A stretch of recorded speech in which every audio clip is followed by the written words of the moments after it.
from Macrostax here. I'm going to walk you through a day of planning meals inside the app. So if we look at the top of my screen, I've got my 3 numbers, carbs, protein, and fat that I need to hit each day. As you start logging your foods, you're going to notice the numbers change to show you how much you have remaining of each macro. Below, we've got our 5 meal breakdowns. Just know that you don't have to follow these breakdowns exactly. They're just suggestions. So if there's a different way you prefer to break up your meals, that's totally fine as long as you hit those 3 numbers at the top. I'm going to go inside the first meal here, which happens to be my pre-workout and breakfast. And you're going to see a few different tools and options here that you can use to log your macros for the day. Don't worry, because I'm going to walk you through how to use each one and what would be a typical day of meal planning for myself. So I'm going to start with the kitchen tool, and the kitchen tool is our newest feature. It's one of a kind. It's something that really separates us from our competitors because what it does is suggest whole meals and complete recipes to help you hit your specific macros, which we know are different for everyone. So when I tap on the kitchen, I'm going to see a screen pop up with a few different suggestions of various delicious recipes to help me hit my macros, and it's providing a macro breakdown underneath the photos as well. I'm going to select the PB&J overnight oats, and when I tap on it, it takes me to this next screen with more information about this particular recipe. You can see that there are additional macro breakdowns, prep time, ingredients, and instructions, which are all things that you'll find in a typical recipe online.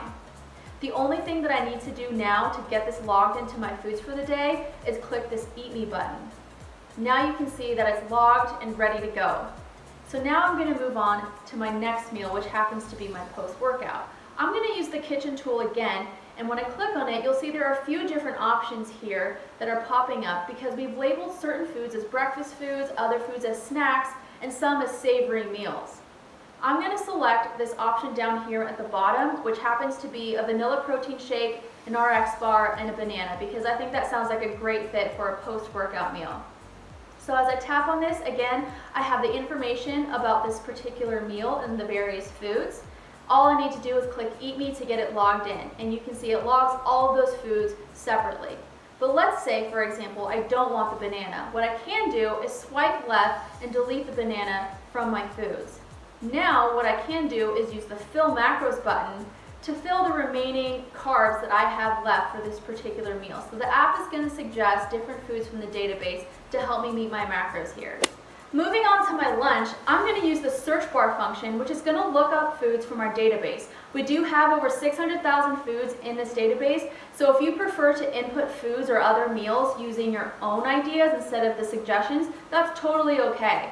What I've done is made myself a little bit of a pasta for this week. I'm going to put in chickpea pasta. There was 2 ounces dry, and it's this Banza brand. I used 1/4 cup of marinara sauce, and ground turkey, 3 ounces raw. So that's my lunch set for the day. I'm going to move on to the next meal, which happens to be a snack. I'm typically on the go this time of the day, so what I'm going to do is use a custom food button to enter in the macros for something that I eat every single day. And it consists of a protein shake as well as a small little turkey wrap. And instead of entering all the ingredients separately for the whey protein, the milk, the wrap, and the turkey, etc., I'm going to combine all of the macros for all of that and enter that in through the custom food. I'm going to call it something, for example, favorite snack, and then the macros are going to be 30 grams of carbs, 30 grams of protein, and 8 grams of fat. So all I have to do is just reuse this every single day, and that's all ready to go. You don't have to use it in this particular case. You can also use it for something like personal recipes or other special item foods that you can't find in the database. The custom food button will save all of your input, so you can always use it every single day. My last meal of the day is going to be dinner. I'm going to use the kitchen tool once again for the dinner. Because it's the last meal of the day, you may notice fewer options in here, but that's just because your macros are smaller and it's a little bit harder to come up with exact matches. When I click on kitchen, I see a few options here. I'm going to select the pork chops with the cilantro lime rice. As I click on it, I still see my macro breakdown, my ingredients, my prep time, and my instructions. If you see specific brands like this for the lime rice, don't stress too much if you can't find that particular brand. If you find something else with similar macros, that's totally okay. I'm going to scroll back up here to the top, and you'll notice that something like this, which is a larger savory meal, it's going to tell me the total amount of food that it makes. compared to the breakfast foods that I had earlier, which were just single servings.